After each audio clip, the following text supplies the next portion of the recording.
जय हिंद दोस्तों, स्वागत है आप सभी का डेसिमल में। ये क्लास है हिंदी की और इस क्लास में हम लोग हिंदी का प्रैक्टिस सेट सॉल्व करेंगे। ठीक है, हिंदी का प्रैक्टिस सेट सॉल्व करेंगे और ये प्रैक्टिस सेट जो है वो केवीएस के लिए, यूपी टेट के लिए, एमपी टेट के लिए, रीड के लिए, बी टेट के लिए, सी टेट और एस टेट, मतलब जिस भी टेट में हिंदी आती है या कोई भी ऐसा एग्ज़ाम जिसमें हिंदी आती है उसके लिए ये वीडियो इम्पॉर्टेंट है। और इस प्रैक्टिस सेट में हम लोग 33 क्वेश्चंस करेंगे। लास्ट में आपके 33 में कितने सही होते हैं वो आप कमेंट बॉक्स में लिखिएगा।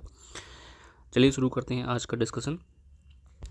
देखिए, पहला क्वेश्चन है, हिंदी की आदि जननी है। ठीक है, हिंदी की आदि जननी है। यहाँ पे लैंग्वेज दी गई हैं, भाषाएं पाली, प्राकृत, अपभ्रंश, संस्कृत। ठीक है, तो इस क्वेश्चन का राइट आंसर है ऑप्शन डी, संस्कृत। ठीक है, अगला क्वेश्चन देखिए, 10वां विश्व हिंदी सम्मेलन 2015 का आयोजन स्थल था। मतलब कि जो 10वां विश्व हिंदी सम्मेलन था 2015 का, उसका आयोजन स्थल पूछ रहे हैं। भोपाल में था, लंदन में था, नागपुर में था, मॉरिशस में था। ठीक है, तो इस क्वेश्चन का राइट आंसर है ऑप्शन ए। ऑप्शन ए मतलब भोपाल। ठीक है, अगला क्वेश्चन देखिए, हिंदी वर्तनी का मानकीकरण किस वर्ष में प्रकाशित हुआ। ठीक है, हिंदी वर्तनी का मानकीकरण, ध्यान दीजिए क्या लिखा है, हिंदी वर्तनी का मानकीकरण किस वर्ष प्रकाशित हुआ। 1968 में, 1967 में, 1969 में और या फिर 1970 में। ठीक है, तो इस क्वेश्चन का राइट आंसर होगा ऑप्शन बी। ऑप्शन बी मतलब 1967 में। ठीक है, अगला क्वेश्चन देखिए, हिंदी का प्रथम समाचार पत्र 1826 ईस्वी से कहाँ से प्रकाशित हुआ। ठीक है, क्वेश्चन है ये हिंदी का प्रथम समाचार पत्र। ठीक है, प्रथम समाचार हिंदी का कहाँ 1826 ईस्वी से कहाँ से प्रकाशित हुआ। मद्रास से, मुंबई से, दिल्ली से, कोलकाता से। ठीक है, तो ये क्वेश्चन काफ़ी इंपॉर्टेंट है। तो इस क्वेश्चन का राइट आंसर है ऑप्शन डी, कोलकाता से। ठीक है, अगला क्वेश्चन देखिए, भारतीय संविधान की 8वीं अनुसूची में, भारतीय संविधान की 8वीं अनुसूची में शामिल भाषाओं की संख्या है। ठीक है, जो अपना भारतीय संविधान है, ठीक है, उसमें जो है 8वीं अनुसूची में भाषाएं हैं, तो उसमें कह रहे हैं कि कितनी भाषाएं हैं, 22 हैं, 15 हैं, 18 हैं, 14 हैं। ठीक है, तो इस क्वेश्चन का राइट आंसर है ऑप्शन ए, 22 भाषाएं। ठीक है, इस चीज़ को ध्यान रखिएगा, कितनी भाषाएं हैं, 22 भाषाएं। ठीक है, और ये क्वेश्चन हिंदी का भी हो जाता है और ये क्वेश्चन जो है राज व्यवस्था का भी हो जाता है। ठीक है, राज व्यवस्था का भी हो जाता है, मतलब पॉलिटी का भी हो जाता है। पॉलिटी में भी ये क्वेश्चन पूछ लिया जाता है कि भारतीय संविधान की 8वीं अनुसूची में कितनी भाषाएं हैं। ठीक है, या फिर पूछ लेंगे कि भारतीय संविधान में 22 भाषाओं का उल्लेख किस अनुसूची में किया गया, तो आपको ध्यान रखना होगा 8वीं अनुसूची में। ठीक है, अगला क्वेश्चन देखिए, भारतीय संविधान में हिंदी भाषा को मान्यता कब प्रदान की गई। पहला विकल्प है 15 सितंबर 1949 को, दूसरा है 14 सितंबर 1949 को, तीसरा है 14 सितंबर 1950 को, चौथा है 15 सितंबर 1950 को। ठीक है, तो इस क्वेश्चन का राइट आंसर है ऑप्शन बी। ऑप्शन बी मतलब 14 सितंबर 1949 को। ठीक है, अगला क्वेश्चन देखिए, भारत में आर्य भाषा का आरंभ कब हुआ। ठीक है, क्वेश्चन पूछ रहे हैं कि भारत में आर्य भाषा का आरंभ। ठीक है, भारत में आर्य भाषा का आरंभ कब हुआ, यहाँ पे आपको बताना है आर्य भाषा। ठीक है, 1300 ईसा पूर्व के आसपास, बी है 1600 ईसा पूर्व के आसपास, सी है 1500 ईसा पूर्व के आसपास, डी है 1400 ईसा पूर्व के आसपास। तो इस क्वेश्चन का राइट आंसर ऑप्शन सी मतलब 1500 ईसा पूर्व के आसपास। ठीक है, अगला क्वेश्चन देखिए, मानक हिंदी का आधार क्या है। क्वेश्चन है कि मानक हिंदी का आधार क्या है। पहला ऑप्शन है पूर्वीय हिंदी, बी है खड़ी बोली, सी है अपभ्रंश, डी है परिनिष्ठ हिंदी। ठीक है, परिनिष्ठित हिंदी। तो इस क्वेश्चन का राइट आंसर ऑप्शन बी, खड़ी बोली। अगला क्वेश्चन देखिए, हिंदी दिवस किस तिथि को मनाया जाता है। ठीक है, हिंदी दिवस किस तिथि को मनाया जाता है।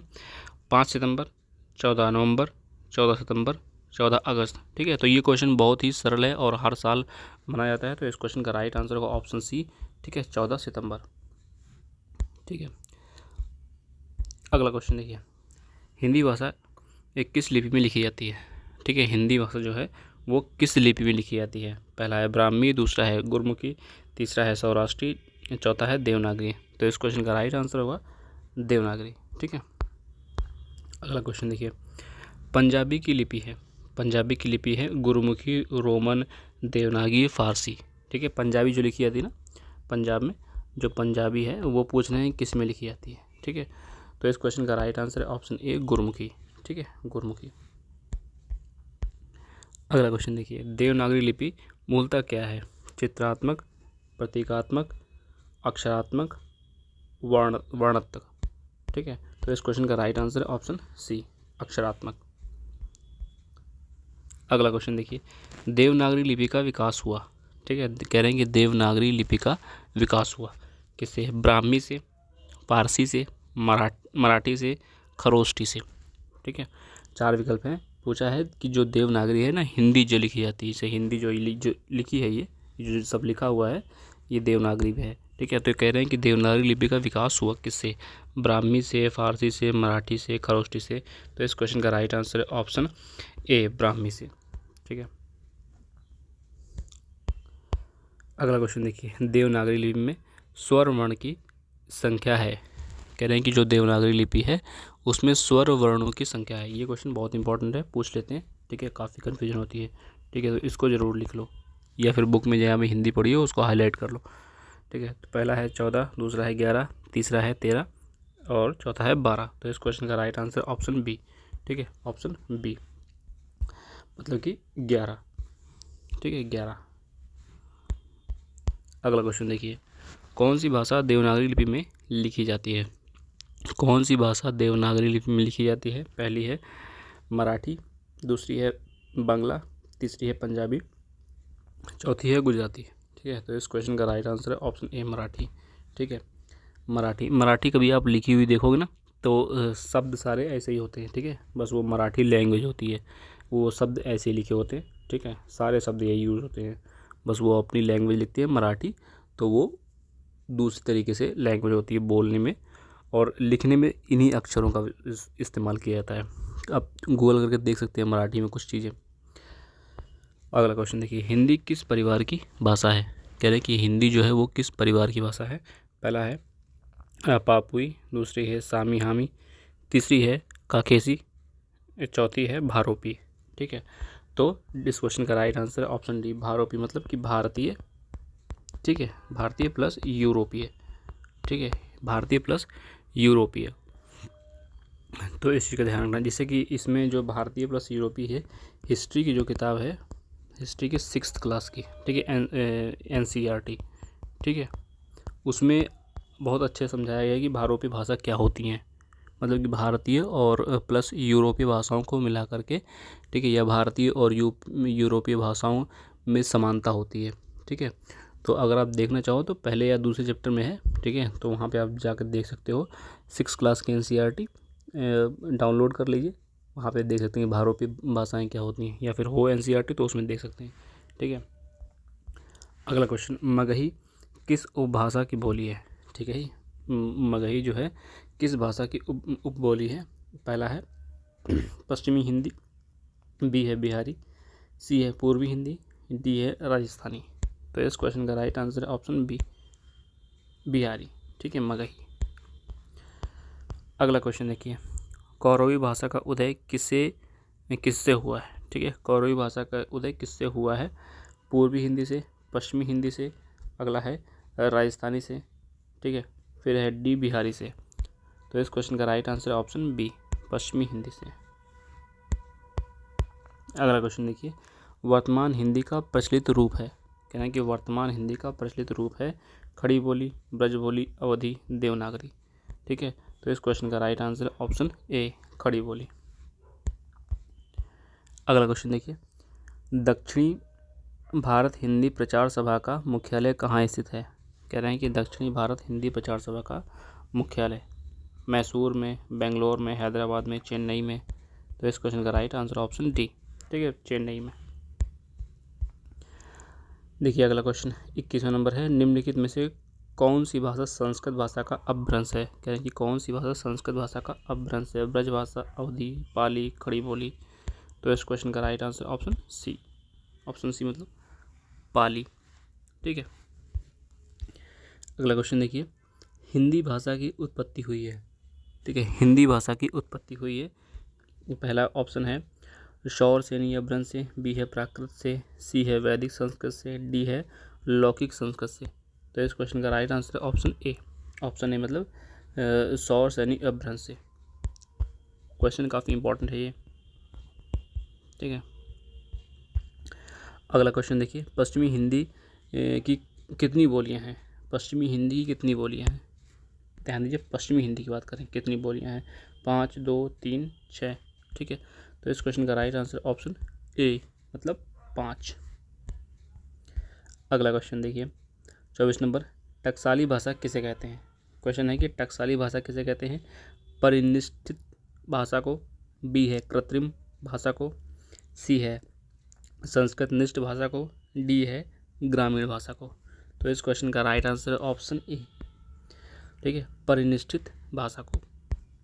अगला क्वेश्चन देखिए, राजभाषा आयोग के प्रथम अध्यक्ष कौन थे? ये बहुत ही इंपॉर्टेंट है, ठीक है।